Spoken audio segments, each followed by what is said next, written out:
part 3 of Nutnfancy's review of the Ruger SR9 pistol. In part 2, I left off telling you about striker-fired pistols. Both of these pistols, by the way, are striker-fired, no external hammers. And I don't feel like they're at a disadvantage at all. And I told you about my tap rack bang philosophy and why it's a lot smarter than wasting time trying to pull the trigger again. That's just me. Your mileage may vary. And we were actually talking about simplicity. And a good way to demonstrate simplicity is to take the guns apart. Hopefully I won't screw this up. First, the Glock. It's going to be really hard to beat the Glock in terms of simplicity overall, especially in takedown. Takedown is simple. And yes, a striker-fired pistol, you have to pull the trigger in most designs to take it apart. I do not think that's a disadvantage. Some people go, well, you have to pull the trigger to disassemble it. So what? I mean, so what? I'm a safe gun handler. I know how to check guns, make sure they're empty. I know how to point them in the safe direction. Not a disadvantage. So, let's take the Glock apart. Again, that's your takedown lever right there. Really easy to use. Just retract the slide a micro-inch, pull that takedown lever down, and off it comes. And your Glock is taken apart. You can take off the recoil spring and the barrel. Easy as pie. There's your steel rails, by the way, on the Glock 17, and that's what your slide ride's on. Not plastic, but steel. Now, the Ruger P95, like I showed you in my combat review, i.e. it was just kind of a impromptu review at the gun store, it actually rides on the polymer frame. But the Glock 17 and the Ruger SR9 are both steel slide guides there. So there, that's the Glock taken apart. Pretty easy. Doesn't come easier. Let's do the SR9. So, take the magazine out, safety check again, and then we're going to retract the slide, lock it with a slide release, like so. And it's not quite as simple as the Glock because it's not toolless. Well, kind of. See that button right there? That pushes out the takedown lever. So, we push right there, out like that, and we can get our fingers under there like that, so you could wiggle it out, and you can. Bam, did it without toolless. I guess it is toolless. Okay, and then after that, release it, pull the trigger, and take the slide off. I don't think it's quite as easy as the Glock. And I think in order to put it back together, and again you can see, by the way, there's your recoil spring, there's your barrel. And once we're at this stage, it's about the same as a Glock. Taking it apart, putting it back together. All stainless in this version. Actually, all versions of the SR9 have stainless barrel, I believe, and a stainless slide. By the way, here's your cam block. That's what they call this in an SR9. This portion here. And those are some pretty massive slide rail guides right there. And that's what the slide rides on. And they have some steel ones in the back here. So just like the Glock, it's riding on pure steel. That's cool. And I think it's good for lubrication purposes too. This is kind of a component that's easy for them to make, keep the cost down, and yet they don't lose anything for accuracy and simplicity. And simplicity, once you get inside the SR9, it looks very Glock-like. Very simple. So to put it back together, hopefully I won't screw this up. Pull that trigger to its forwardmost position. Grab your slide and your barrel assembly. Put back together and just slide her back on like that. And make sure that's down. Then we're going to lock the slide back just like we did. Here comes the takedown lever back in. Normally I won't take guns down, but this is not that bad. And then magazine back in. Test fire, safe direction, and it was an empty magazine. Bam. Done. Simplicity, I still say the Glock's just a little bit simpler. Definitely a little bit simpler to take down, like I just demonstrated. But again, it's going to be advantage Glock by the narrowest, I can't say that word, of margins. That, as you saw, and as you can see now, the SR9 is very Glock-like in a lot of different ways. I already talked in part 1 about the safety edition. That's because they had to retrofit that trigger with a safe action style trigger. I know it's not safe action. By the way, safe action is the name Glock gives their safety lever on the face of their trigger. It's very effective, very proven. So I know it's not that. I understand. But it's very similar. I prefer not to have a safety lever at all. I think it's unnecessary. But overall, the functioning of these guns is very similar. They're both striker fired. They could be cousins as far as I'm concerned. So simplicity wise, I will give advantage Glock, but by the narrowest of margins. And that brings us to accessories. And there's something else I want to tell you guys about this. Let's talk real quick about the sight radius. I am a big believer in a longer sight radius whenever you can. Sometimes your system, whatever that is, if you're a law enforcement officer, a police officer, a sheepdog, i.e. armed civilian, keeping good people safe, your system might be very limited. You might not be able to carry a gun of this size, and if it's between you leaving your gun home and actually having your gun with you, dudes, seriously, have something smaller with you at all times. But if you can carry something that's full size, do it, because you get a longer sight radius, and that gives you a little bit extra velocity because the powder burns more thoroughly, and so when the bullet exits the barrel, it's going faster. Also, it's easier to aim more accurately with a longer sight radius. At least it is for me. Some people I know actually prefer the Glock 19, the compact Glock, over the 17. I don't really agree with that. I've shot the 19 a lot. I'll do a tabletop review of that maybe.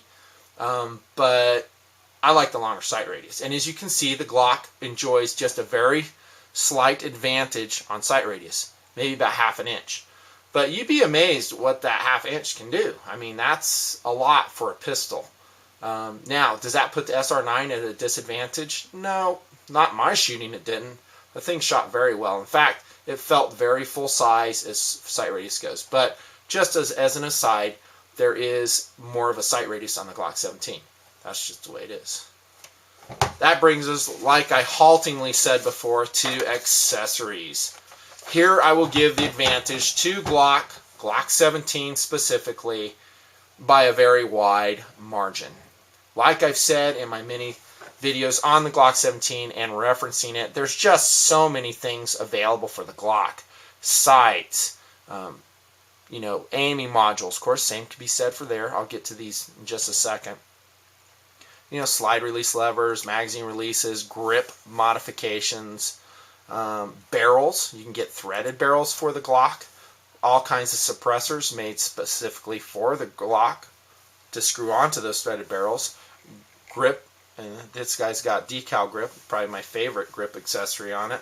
Magazines of all sorts and descriptions. I mean, the list goes on and on for the Glock. Recoil reducers, different recoil springs, different recoil spring guides. So does SR9 have all that? No, it doesn't. At least not that I know. I haven't spent hours on the internet finding it, but I suspect since SR9 is a relatively new design, there's just not that variety out there. Also, holsters. That's a huge area where the Glock just excels. Since it's been out for, ever, 20 years plus, the Glocks have a lot of holster options available to them. SR9 being new, they're catching up. And honestly, it's going to depend on how well the gun sells. If the SR9 is commercially viable and very successful, heaven forbid Obama gets in, because that could sink everything. But if the SR9 sells well, then the SR9 will have a lot more accessories. Witness the Ruger 1022, witness the Mini 14, their single action revolvers, all very popular, with millions of copies being sold to civilians. By the way, a gun, in order to be successful, it ain't through the law enforcement market that it does it, or maybe the military market. It just depends. But that's such a limited market. The military, it has to go through trials, be adopted, go through the politics. But a way a gun is really successful is in the civilian market. And all the police agencies and law enforcement agencies around here should understand that a company, for them to get their money out of developing a gun like the SR9, they have to sell it to civilians. And they're the ones that are going to foot the bill on development costs and make it a profitable item. And once it's profitable, it's going to be around a while, proven, and then, law enforcement agencies can come in and reap the benefits of that. But it is the civilian market that supports the gun industry. That's a fact in the United States of America. Of course, my overseas viewers, and I love you guys, your country, it just varies so much. I can't really say how it works. But in the US of A, that's kind of how it works. But back to accessories. They both have a tack rail on it, and I did notice that they did a great job on the tactical rail on the SR9. This is a Glock light, non-LED. It's just the old incandescent one. But guess what? You don't really need an LED weapon light because you're not going to use it that much. But it slides on and it locks tight. Tight as it does on the mother gun in the background, the Glock 17. Man, that's nice. So good job on the accessory rail, Ruger. At least for that accessory. Also, M6 locks on it really nicely too. So back to accessories though. I'm probably forgetting a lot of things in this department. I generally do.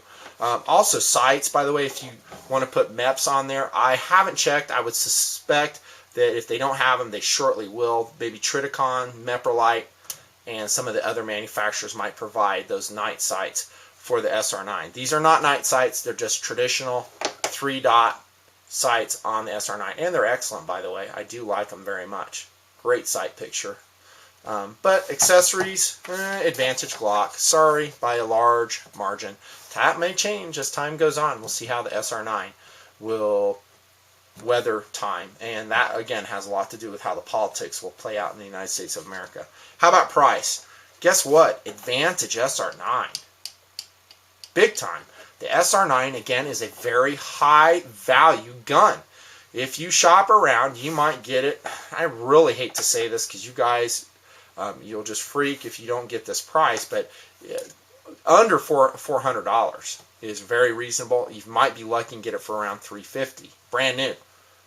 That's pretty cheap. For a gun of this quality, 17 rounds, stainless steel slide. Dude, seriously, nice grip. Sights, low bore axis. I mean, this would be at the top of my list. Actually, the SR9 would be in the top of my list even if I wasn't super concerned about price. Can you believe that? That's how good I think this pistol is going to prove to be. That's right, you heard Nutnfancy say it. You stay tuned as SR9 matures over time. We'll see if I'm right or wrong. But I think it's going to prove to be an outstanding gun. And actually, I'd prefer it, much prefer it over the P95 Ruger. Truth be told, it's a much slimmer, less bulky design. It's just elegant, and it fires accurately and fast. Dude, for $350, $375, even $400, what a steal that is. And don't get overly wrapped up on price, guys. If you end up having to pay $400, maybe even over $400 for your SR9, you know, I want you guys to get the best deal. I am for that. I'm really out to get you high-value items for the best price. But do support your local gun dealers. There's not a lot of margin in guns. They're doing everything they can to stay in business. It's very difficult for any gun shop to stay in business. And if you pay them $25 extra for a gun, I think it's money well spent, truth be told. Bless their hearts, they're trying to provide you, the civilian sheepdog, the police officer, the military member, with a place to go to get your guns. I think we should support all our gun shops, unless it's like really jacked up and they're really trying to rip you off, in which case I think the market will just take care of that on its own. Little philosophy, you know how I like to weave that. So price, guess what? Advantage SR9 in a huge way. Finally, that leads me to my last talking point, track record. Glock wins. I mean, how can it not? The Glock's been around 20 years plus. It's just extremely proven, extremely reliable and accurate. It just rocks. I mean, there's thousands of police officers around the country that have defended their life with this gun, military members as well. The Glock is just superior as far as track record. Pretty much anything that goes against it, in my opinion. And again, that's just my opinion. But the SR9, again, if it soldiers on, like I think it will, and it's going to take some time, it may prove itself equally adept and maybe amass an equally impressive track record. That's going to take a long time for that to happen, though. That's not something that happens overnight, not even within 5 years, in order to match the Glock. Remember, we've had this gun durability tested, 100,000 rounds plus, way over 100,000, and it just keeps chugging away. We need to have that done with SR9. So whoever's watching, you've got a lot of money. Start chugging away. All right, my time's up. That's my review of the outstanding SR9 pistol by Ruger. I'm a big fan of it. Yes, the Glock 17 went home with the gold in a lot of these categories, but like I said, it was by a very slim margin in a lot of categories, maybe some big margins, just depending. But I think it is an extremely high value, reliable, and durable pistol. It comes in different colors, by the way. I do want to mention that. I think my favorite, go figure, would be that olive drab color that the SR9 comes in. I can go to the Ruger catalog real quick.